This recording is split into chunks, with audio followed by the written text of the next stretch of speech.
네, 안녕하세요. 어려운 보험의 기준을 잡아드리는 보험의 정석 서동혁입니다. 네, 오늘 소개해드릴 상품은 간병인 보험에 대한 상품인데요.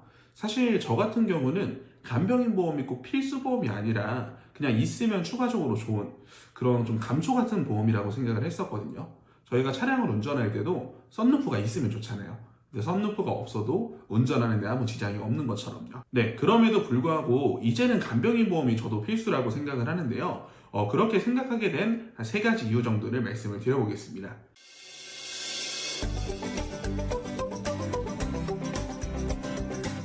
일단 첫 번째로는요, 네, 핵 가족화로 인해서 가족 구성원의 숫자가 감소했기 때문이 아닐까 싶습니다. 예전에 저희 부모님 세대만 본다고 하더라도 뭐 6남매, 7남매 이게 많은 가족들이 있었거든요. 그러다 보니까 할아버지, 할머니, 그러니까 부모님의 어머니, 아버지가 아파서 간병이 필요하게 될 때는 그 가족 구성원들이 돌아가면서 가족 간병을 하는 그런 시대가 있었다라고 하면요. 요즘은 핵가족화로 인해서 사실 뭐 많아야 두세 명, 하나만 낳아서 제대로 키우자 이런 생각들이 있잖아요. 그러다 보니까 요즘은 이제 핵가족화로 인해서 가족 간병이 힘들어지고 그러다 보니까 간병인 사용에 좀 더 초점을 두는 게 아닐까라는 생각을 했습니다. 그리고 두 번째는요, 네, 의료기술이 많이 발달을 했습니다. 의료기술이 발달을 해서 유병장수하는 시대가 왔거든요. 이게 아프게 오래 살아야 되다 보니까 이 간병인에 대한 필요성이 조금은 더 커지지 않았을까라는 생각을 또 하게 됐고요. 그리고 세 번째로는요, 이 간병인의 수요가 급증하고 있는데 공급은 부족하다라는 생각이 들거든요. 요즘 이제 젊은 세대들만 보더라도 3D 직업이라고 해서 기피하는 세 가지 직업군이 있잖아요. 마찬가지로 간병인이라는 직업을 선호하시는 추세가 아니시다 보니까 이 수요에 비해서 많은 공급이 없는, 그래서 공급에 비해서 수요가 부족하다 보니까 간병인 비용도 많이 비싸지고 더 잡기가 어려워지고 이런 현상이 발생하지 않았을까라는 생각이 들었습니다.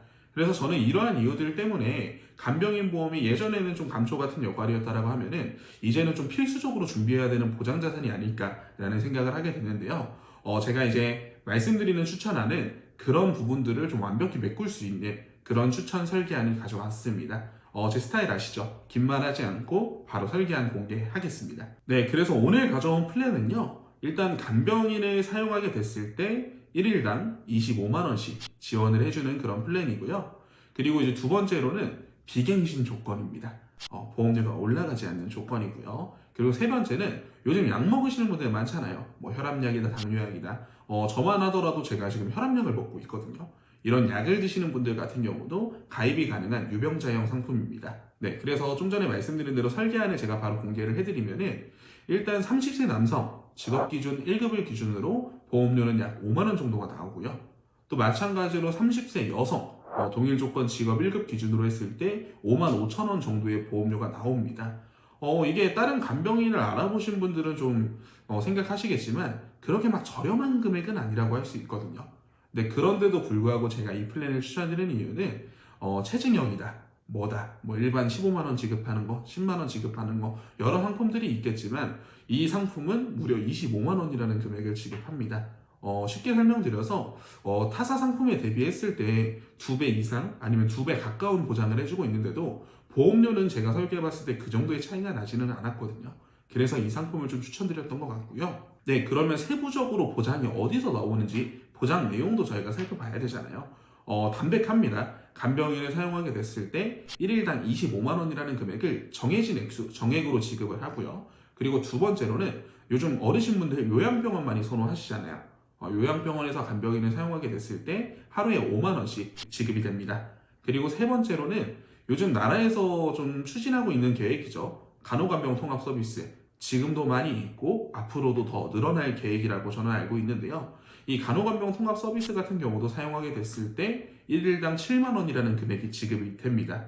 그래서 이렇게 담백한 구성 내용으로 내 간병인 뭐 사용이라든지 아니면은 뭐 간호간병 통합 서비스라든지 이런 부분들을 모두 다 충족을 시킬 수 있는 상품인데요. 네, 간병인을 준비해 보셨거나 알아보셨던 분들은 당연히 아시겠지만 타사와 비교했을 때 금액 자체가 굉장히 크잖아요. 그러다 보니까 이 조건이 언제까지 유지될지는 저도 모르겠습니다. 그러니까 관심이 있으신 분들은 좌측 상단에 보이는 카카오톡 채널이라든지 아니면 전화번호로 연락 주셔서 문의해 주시면 친절하게 상담 도와드리겠습니다. 네, 지금까지 간병인에 대한 설명 내용이었고요. 다음에는 조금 더 유익한 내용, 조금 더 좋은 정보를 들고 찾아뵙겠습니다. 시청해주셔서 감사합니다. 본 광고는 광고 심의 기준을 준수하였으며 유효기간은 심의 일로부터 1년입니다.